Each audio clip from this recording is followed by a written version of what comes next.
Good evening, everybody. My name is Ashton. I'm your host. Today is October 24th, 2025, 6:18 p.m., and welcome to the Aeonite Abbey Agricultural Project YouTube channel. It's good to be here. We were doing Spotify for a little while, and that was moderately successful. But I thought I'd give this a shot. I think it's fun. Dress nice for the occasion. Um, Staying true to form, I want to use this channel kind of like a database, like a log for the thoughts and opinions of the AAAP and how we derive those conclusions, how we get to these opinions.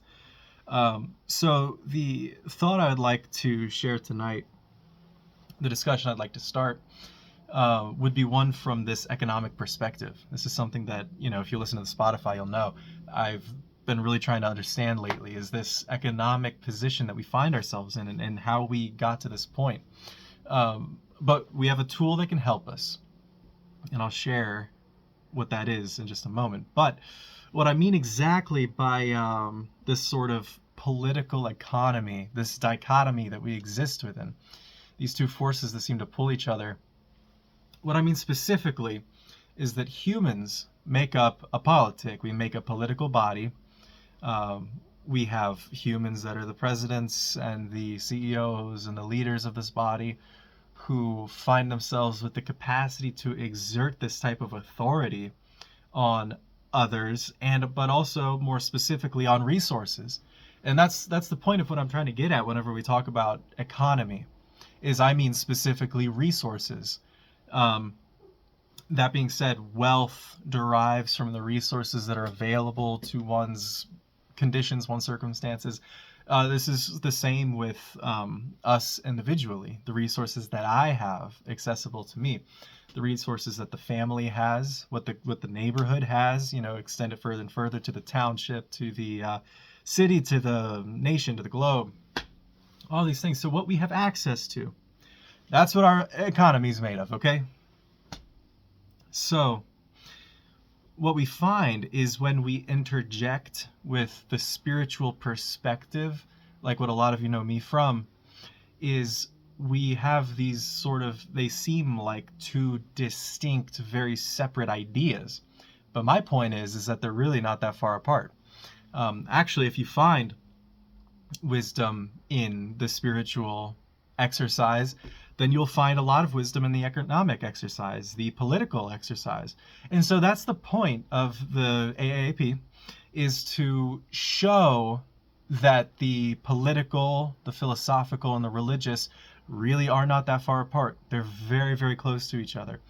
And so when those three are exercised with a type of, je ne sais quoi, with a type of feng shui, okay, that because we can nail that down in the time period that we exist in, then the people who do that get to move on to the next stage. They get to move on to the next step in the evolution of the human experiment. In the philosophical tradition, that is to say the religious tradition, the political conquest, and the same is true with the individual. That the individuals who exercise the political and the religious, the spiritual, okay? I'll clarify that in a moment too. Because they really are not that far apart.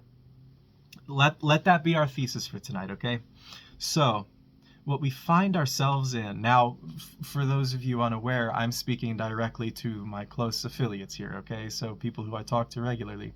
A lot of you guys are from, not quite the suburbs, not quite, New York City. A couple of you are. But we're American. We're first world people. I'm not talking to anybody in the Philippines right now or in the Congo. So, not yet. Anyway, my point being is that I'll keep it kind of down to earth for us, okay? And hopefully we can kind of share. Now, if you have a perspective about where you're living, because I'm going to share this with the Telegram and with the Instagram and all that, with the people who I talk to, we can talk about it in the comments. I'm not expecting anybody else to watch this other than the people who see it on my Instagram story and on Telegram. Anyway, so what we find as people who are inhabiting the 21st century in the first world is this very atomized lifestyle perspective is what I mean. A very atomized perspective insofar as I get to shut myself off. I get to run away. I have space to run away. I don't have any reason not to run away. When there's some sort of conflict, and when there's some sort of exercise in conflict happening. Okay, this is our inheritance. This is what we inherit. Our ancestors come from the transport, picking up their life and going halfway across the world to the Americas, to Australia. Okay. And then even in America, from east to the west, the colonial people think the difference between east and west coast. There's a reason for that. Again, it's the survivorship. It's the fact that they're inheriting. You know, the people who made it through were the people who were resilient, who were capable of going across. And they sure did. Okay. And so their children, their children's children will inherit that perspective. So how does this help us in terms of economy? Well, if we create that bubble of an atomization that's happening, okay, we can apply that to the exercise of the Enlightenment period. Now the Enlightenment period, okay, this is my point. Stick with me. We've made it this far. 6 minutes, guys. Okay. The Enlightenment did the exact same thing. The French Enlightenment, right? The Air Enlightenment of across Europe, okay? Religious, philosophical, and political, okay? So what they did was they inherited from their time that we can use this newfound, you know, coming out of the Renaissance, find this newfound like scientific method, this deterministic positivist philosophy. It comes from Edmund Husserl, that we can bracket the individual psyche. This comes from Michael Segru. Okay, I'm not making this up. That we can bracket our psyche away from the world. Again, think atomization, okay? We can bracket our psyche away from the world, and we can derive direct experience from it. Of course, I think that the positivist project fell flat on its head for the simple reason is this. Think of us. If you wanted to derive what the function of the lungs were, would you take air away from it? Would you bracket lungs away from air? The lungs would just sit there and they would suffocate. So you can't bracket the psyche away from experience. You can't bracket away from the direct inheritance, the conditionality, the interdependence. Okay, the Buddhists among us, the spiritual people, we're all on the same page here. Great, okay. Hear me out. That as we breach the results of the Enlightenment, what we have found is that they were not so enlightened, okay? They transitioned from one period to another. They did that quite well until Napoleon came along and turned the idealistic, anarcho, the pursuit of life, liberty, and happiness, property in France.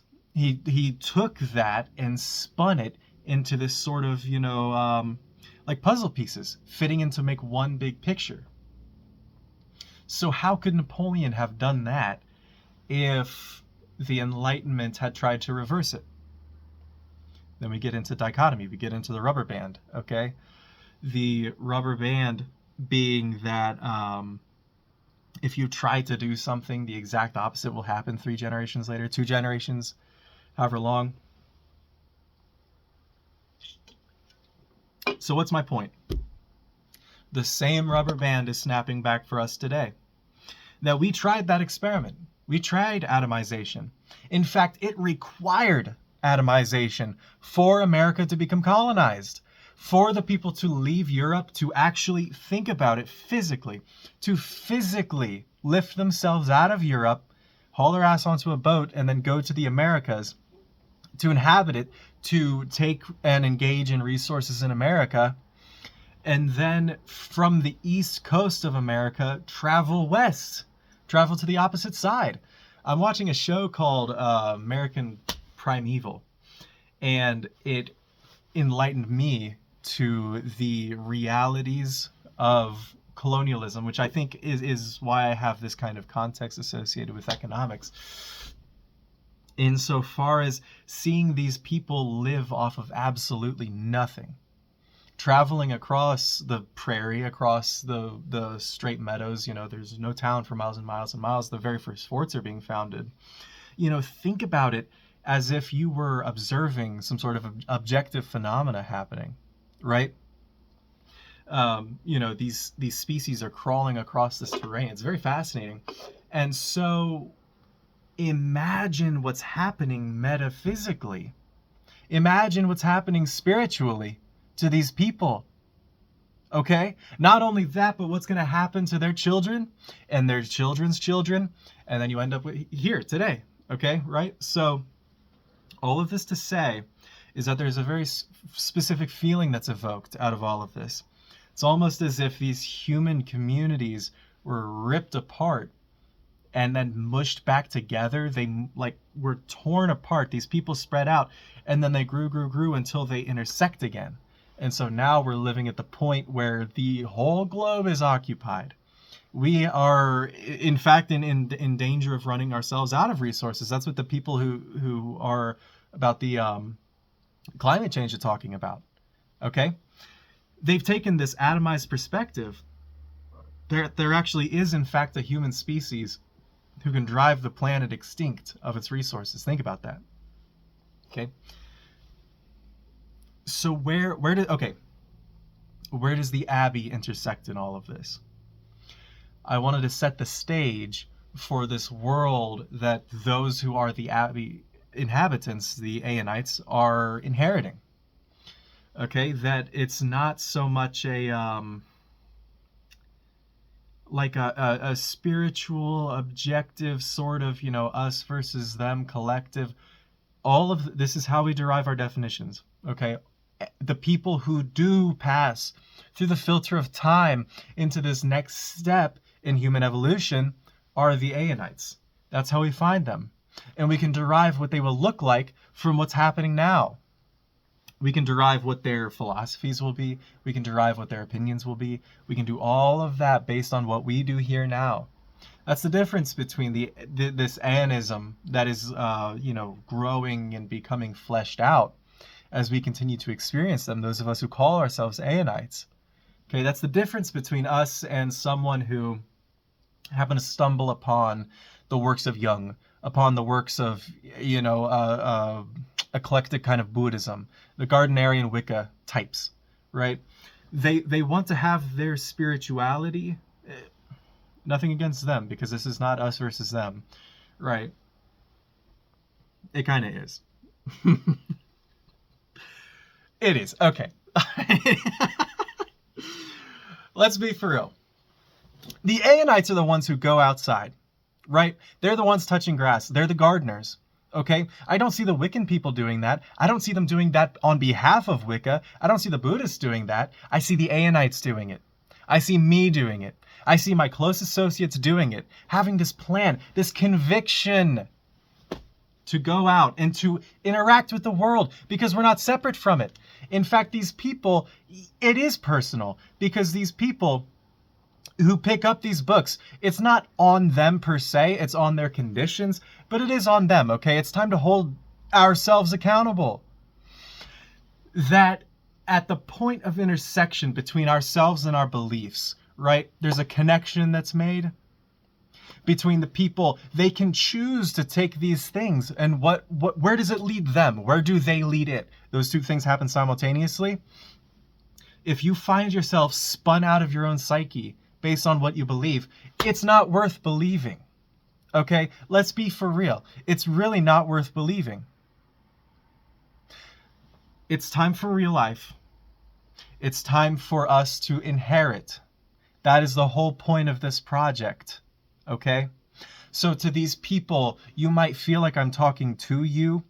I'm not trying to talk at you. I'm saying, let me extend my hand. Let me show you this alternative. You don't have to isolate yourself. You don't have to be spun out of your mind. There is an option. There is, in fact, an option for an alternative. Okay? In fact, my heart is so convicted of this alternative. It is not only necessary for each and every day for this to grow and grow and grow, it is inevitable. It is that which does grow. Okay? I wouldn't go and get banners if I didn't believe in it. You don't see me hanging any other flag up. Okay? Let's think about our resources. Let's think about our neighbors and our families. Let's settle down and find where our priorities are at. Okay? I don't mean to yell. I do mean to yell, but it's very important. It's very important that we find ourselves grounded and connected and proud almost of this world and of the cultures that we have access to. Because as soon as we deny the atomization, as soon as we progress past atomization, as soon as we allow the atomization to prove itself, where do we find ourselves? We find ourselves connected into a world that was made for us. So that is to say, maybe past generations had it easier. There's no doubt that the baby boomers, all they had to do was work for a summer and they could get a house. That was what worked for them. There's something very easy that we can do now that other generations apart from us will say, wow, they had it so easy. All they had to do was feel this conviction in their heart and let it guide them to allow the springing forth of this ghost, of this phenomena that turns the parking lots into forests. Think about that for a second. The very same, I won't get too loud, the very same ghost that springs forth when a parking lot becomes a prairie, think of the dandelion that comes out between the cracks of the cement. That's what I'm talking about. The very same dandelion, the very same crack in the cement is what breaks. It is a ghost, and it breaks apart the concrete, apart the houses, apart all of the skyscrapers. We have nothing to be afraid of. We have everything to gain because we don't live in antagonism with that ghost. If we allow that ghost to instead drive us, then we find ourselves looking like the Aeonites. That's what I mean when I talk about the Aeonite aesthetic, okay? It's green. It's a people who have lived for 1,000 years. They live across the creeks and the forests, and they make their goods out of clay and shells and stone. Okay, we tried metal. We saw where that got us. It led us straight into Marxism, into communism, into this late-stage capitalist fascism. Okay, that's how they describe it. I don't really agree. That's besides the point.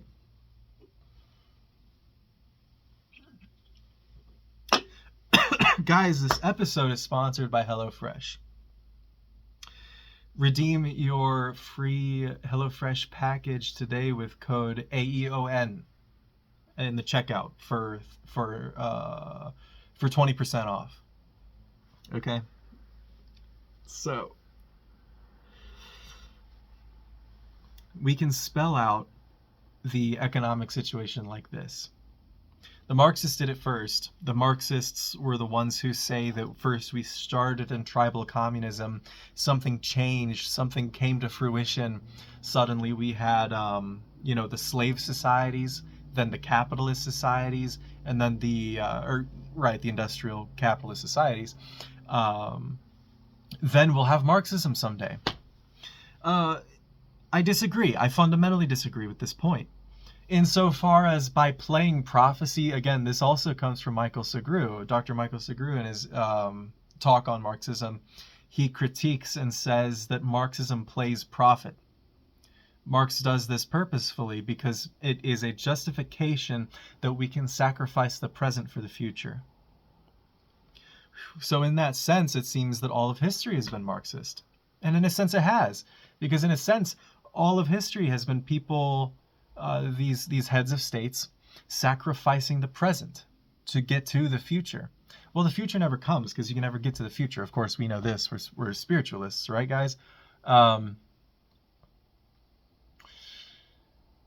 So in fact, there must be some sort of that if the past up to this point has been linear, going upwards, right? Then the Aeonites this ghost is the thing that instead of moving top down, moves from bottom up, right? Think the dandelion. I mean, really, guys, think literally. The whole point of this exercise is to realize that the literalism right in front of you is simultaneously also the mystical, the religious. And that's the religious point from the ANI perspective, is that there's no separation between spirit and matter, that they were never separate to begin with. They're two distinct phenomena, sure, but they're not separate. They're not cut. There's not one without another, or an aspect of another.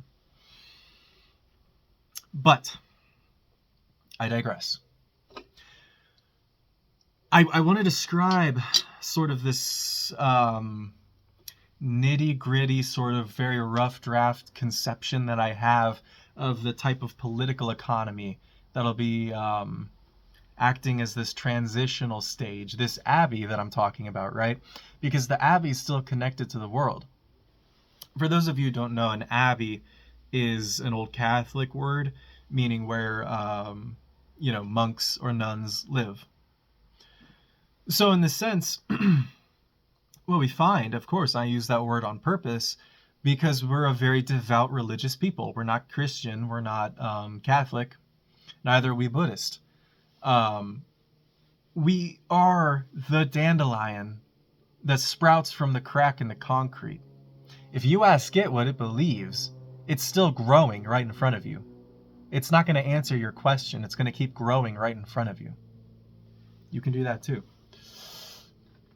So I digress. This abbey that exists and is growing right in front of us is taking what worked from the past that we have now in the present, right? And is working towards something new for the future. Okay? There's a word for that. I'm not going to say it because if I say it once, I'm going to say it 20 times. But what you find is that all of history is just making that up. So all we have to do is be very mindful of how we do it. And we'll have no problem inheriting the future. In fact, this is my conviction. In fact, I know it's logic that there will be people around. They will have to react to the society, that we've created here and now. What are they going to look like? I already know what they're going to look like. Okay? It doesn't take one, to look at the river to see that the water's, so on. You look behind you, someone's pouring a bunch of, oil into the water. You can look next to you in that river and see, oh, now there's oil trickling into the water. Okay, it's not a leap of faith. It's not a leap in logic. It's not an empirical exercise, guys. It's neither nor. It's both. The two were never different to begin with. Okay, so this abbey is taking the cracks that form in our civilized society. The civilized pursuit is the pursuit of the clenched fist. Okay, that's the pursuit of what we call civilized society. The striving for a civilized society is the further clenching of the fist. It's a metaphor I use a lot. We get white-knuckled in ourselves, in our convictions of ourselves, in our families, and our people, our nation. This is how we get, those ideologues who talk about nationalism, who talk about Americanism. There's no such thing.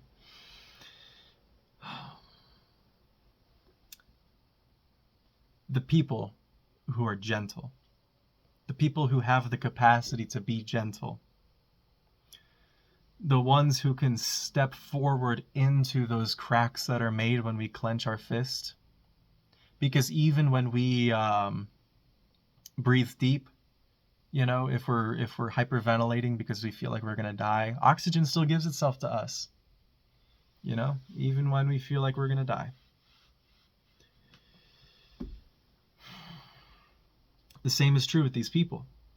They step into the unholy places. They go into the cities and they find, we'll call it proselytize. They share this little phenomena. They do their exercise and they see what sticks. They take what sticks and then they accept what comes. And by doing that process very gracefully, with passion, not hatred, but with passion, they will find themselves inheriting. Okay? And the same is true with us. The same is true with me. This is the perpetual activity, is to continue to act with grace, to fill those cracks, just like the dandelion. So each of us in a city, even if it's not necessarily going into the heart of the city and preaching the word, the good news that we finally have this liberation from all of that which has bound us before, it's very good news. We don't have to preach that, though. What we have to preach is this: that to be exactly where you are, to do exactly what you are doing, to pay attention to what you focus on, to do so with the same passion that you would feel otherwise. It's very simple. You understand what I'm saying. Don't overcomplicate it. To do. That is the most intimate, the most formal, the most high virtuous call, the law. To do everything you're going to do with as much passion. That's how you derive virtue. That's what the Abbey does. These people who go forth, the people who have, this little law in the back of their mind to act and to do, they can forget about it. The Aeonites are not going to call themselves Aeonites. They're going to have a whole other language. That's my thing. So, when the Abbey finds itself, these people, right? These people who go out and are talking to other people. That's really what we're just talking about, okay? Maybe they have friends, maybe they have family who will listen, and who will listen passionately with conviction, right? To do that, to exercise love, to exercise their feelings honestly, to let themselves do that, to let shame and fear come up out from within their heart so that it can then be regurgitated, done away with. The people who can do that will find themselves amidst the forest. They will find themselves first in the city. They'll find themselves first in the city with the many people around them. They'll congregate, they'll get together, they'll talk about the ideas. But verily, right, just as the dandelion goes to seed, the people will emigrate, rather the dandelion will meet them halfway. The forest will spring up out of the cities. This is, on Spotify, I've clarified it a couple of times, but I will here too. I do speak in metaphor, but I almost speak in a I call it a hyper literal fashion, right? Because what I really do mean is that the actual literal forest will literally spring out of the city. But I also mean it metaphorically, so stay with me. That these people who do this and come forth will find themselves with very simple clothes, with very simple food, with food that tastes good, with clothes that look good, a uniform culture, who congregate and who share their simple ceremonial exercises. It's a very beautiful picture, seeing the forest and the vines overtake the city. And it is also simultaneously, again, it's hyperliteral, because I mean it for inwards as well. That for the forest to overtake the city, this fist that we have, that we call civilization, to relinquish, to realize that it was always a forest in the first place. For that realization to take place, you've made a major milestone. Culturally, we are making a very large milestone take place. So what you'll find is that this agricultural project is really some type of city, forest, farming, community garden. I'm talking to the people who are around me. I'm talking to my neighbors. I'm talking to the people of Dayton, Ohio, for me, just as when you talk, you're talking to, whatever city you live in. So, all of this being said, I always try to get into the numbers, to get into the empirical aspect, but I can't help but get wrapped up in this hyper-literal train of thought. But I think I'll use the last maybe 10 or 15 minutes to talk about sort of the rationale of this empirical side of thought. So, land is a resource. Land is a resource that produces other resources. That's where our game and our produce find their resources, their food.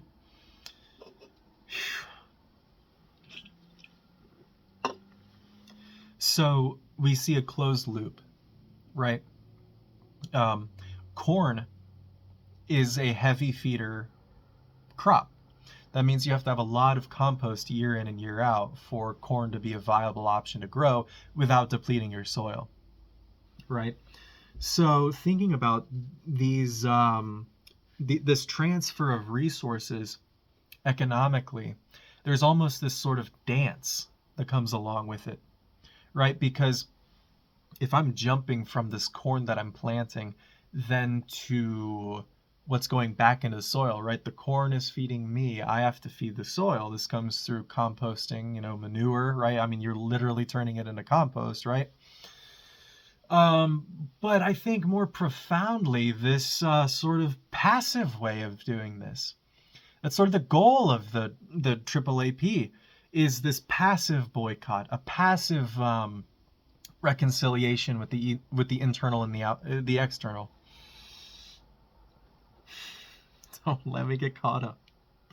That when we have these resources and they require a specific nutrients, we can do that. We can allow this ghost to feed the earth again from when we take from it.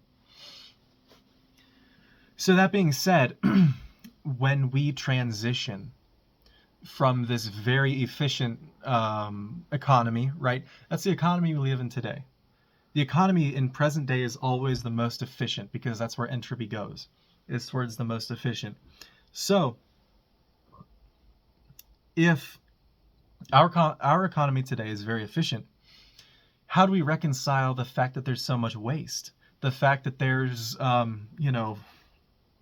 every day, whole manufacturing plants. I mean, you think about how big a manufacturing plant is, and that thing is turning out plastic storage containers. That's the most efficient means of production that we have. But it's true. And we have to reconcile this with our passion, our faith. It's an exercise of faith that allows us to realize, hey, efficiency isn't always this sort of like buzzword we can use to get what we want, right? Efficiency is just what happens. So a lot of political economy boils down to efficiency. That if the means of production have the most efficient means, that means if you have a worker who can make 12 pins a day using the whole Wealth of Nations, the pin factory, an artisanal worker can make 12 pins a day, but a pin factory can make 12,000 pins a day. Well, obviously, if you have an economy, if you have a demand for 12,000 pins, then you have to go towards the factory. Now, the same is true. We can plug in these variables with us today. What do we lack? When India lacks pins, Europe can have a pin factory to send pins to India so they can have, whatever you use pins in India for. Okay, but what do we lack? We lack minerals. We lack vitamins. We lack an ecosystem that's directly available to us because we've atomized. Full circle, guys. You got to trust me because I always will. Because we've atomized, we've deprived ourselves of the connection, the intuitive connection. Now, if you know me, you know the appreciation for intuition, okay? It's very sacred.